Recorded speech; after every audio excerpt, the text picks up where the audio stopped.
شروع کرتی ہوں اللہ کے نام سے جو بڑا مہربان نہایت رحم والا ہے۔ نون، قسم ہے قلم کی اور جو کچھ لکھتے ہیں فرشتے یا اہل قلم۔ آپ سلم اپنے رب کے فضل سے مجنون نہیں ہیں، اور بے شک آپ کے لیے ایسا اجر ہے جو کبھی ختم ہونے والا نہیں، اور یقیناً آپ سلم بہترین اخلاق والے ہیں۔ پسند قریب آپ سلم بھی دیکھ لیں گے اور وہ لوگ بھی دیکھ لیں گے کہ تم میں سے واقعی دیوانہ کون ہے۔ بے شک آپ کا رب خوب جانتا ہے کہ کون رائے راست سے بہک چکا ہے، اور وہ یہ بھی جانتا ہے کہ کون رائے ہدایت پر ہے۔ پس آپ سلم ان جھٹلانے والوں کی بات نہ سنیں، اور وہ یہ چاہتے ہیں کہ آپ سلم ذرا نرمی برتیں تو یہ بھی نرمی پر اتر آئیں۔ تو آپ سلم کسی قسمیں کھانے والے ذلیل شخص کی باتیں نہ مانیں جو لوگوں کو طعنے دیتا اور چغلیاں کھاتا پھرتا ہے، جو نیک کاموں سے روکتا ہے اور حد سے بڑا ہوا مجرم ہے، جو بد زبان ہے اور علاوہ ازاں بدنام بھی ہے، یہ اس لیے کہ وہ مال اور اولاد والا ہے۔ جب اس کو ہماری آیتیں پڑھ کر سنائی جاتی ہیں تو کہتا ہے کہ یہ تو اگلے لوگوں کی کہانیاں ہیں، ہم ان قریب اس کی ناک کو داغیں گے۔ بلا شبہ ہم نے ان کو بھی اس طرح آزمائش کی ہے جیسے ان باغ والوں کی آزمائش کی تھی، جنہوں نے قسم کھائی کہ وہ صبح ہوتے ہی اپنے باغ کے پھل توڑ لیں گے اور انشاءاللہ تک نہ کہا۔ پھر اس باغ پر تیرے رب کی طرف سے ایک پھر جانے والی آفت ناگہانی پھر گئی جبکہ وہ سوئے ہوئے تھے۔ پھر صبح تک وہ باغ ایسا ہو چکا تھا جیسے کٹی ہوئی فصل۔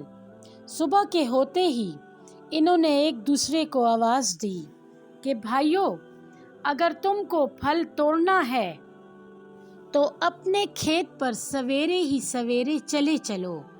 غرض وہ چلے اور آپس میں چپکے کہتے جاتے کہ دیکھو آج تمہارے پاس کوئی محتاج آنے نہ پائے، اور اپنی قدرت اور تدبیر پر نازاں تیزی سے سویرے ہی جا پہنچے۔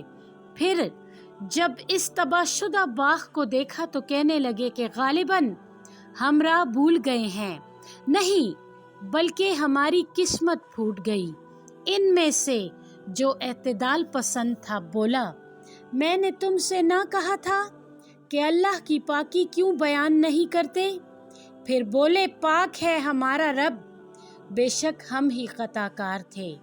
پھر یہ لوگ ایک دوسرے پر الزام دھرنے لگے، بولے ہماری شامت کہ ہم ہی حد سے بڑھنے والے تھے، شاید ہمارا رب اس سے بہتر باغ ہم کو بدلے میں دے۔ بے شک ہم اپنے رب ہی کی طرف رجوع ہوتے ہیں۔ دنیا میں آفت یوں ہی آتی ہے اور آخرت کا عذاب تو کہیں بڑھ کر ہوگا، کاش وہ جانتے۔ بے شک پرہیزگار بندوں کے لیے ان کے رب کے پاس نعمت کے باغ ہیں۔ تو کیا ہم فرما برداروں کو نافرمانوں کے برابر کر دیں گے؟ تمہیں کیا ہوا؟ تم کیسا فیصلہ کرتے ہو؟ کیا تمہارے پاس کوئی کتاب ہے جس میں تم پڑھتے ہو؟ پھر تو یقیناً اس میں تم کو اپنی پسندیدہ باتیں مل جاتی ہوں گی، یا تم نے ہم سے قیامت تک کے لیے قسمیں لے رکھی ہیں کہ جس چیز کا تم حکم کرو گے وہ تم کو ملے گی۔ ان سے پوچھئے ان میں سے کون اس بات کا دعوے دار ہے، یا انہوں نے خدا کے کوئی شریک ٹھہرا رکھے ہیں؟ اگر ایسا ہو تو چاہیے کہ وہ اپنے شریکوں کو لے آئیں اگر وہ سچے ہیں۔ جس دن ساکھ سے پردہ اٹھایا جائے گا اور لوگوں کو سجدے کی طرف بلایا جائے گا تو یہ لوگ سجدہ نہ کر سکیں گے، ان کی آنکھیں جھکی ہوں گی، ان پر ذلت چھا رہی ہوگی، حالانکہ دنیا میں ان کو سجدے کی طرف بلایا جاتا تھا اور اس وقت وہ اچھے خاصے تھے۔ پس آپ سلم مجھ کو اور جو لوگ اس کلام کو جھٹلاتے ہیں ان کو چھوڑ دیجیے۔ ہم ان کو قدم با قدم ایسی جگہ لیے جا رہے ہیں کہ ان کو خبر بھی نہیں، اور میں انہیں ڈھیل دیے جاتا ہوں۔ بے شک میری تدبیر بڑی پختہ ہے۔ کیا آپ سلم ان سے کوئی اجرت چاہتے ہیں کہ وہ اس تاوان کے بوجھ سے دبے جاتے ہیں، یا ان کے پاس غیب کی کوئی خبر ہے کہ وہ اس کو لکھ کر لاتے ہیں؟ پس آپ سلم اپنے رب کے حکم کا انتظار کیجیے اور مچھلی والے یونس کی طرح مت ہو جائیے جب اس نے اپنے رب کو پکارا اس حال میں کہ وہ نہایت غمگین تھا۔ اگر اس کے رب کی رحمت اس کی دستگیری نہ کرتی تو وہ چٹل میدان میں ڈال دیا جاتا اور اس کا برا حال ہوتا۔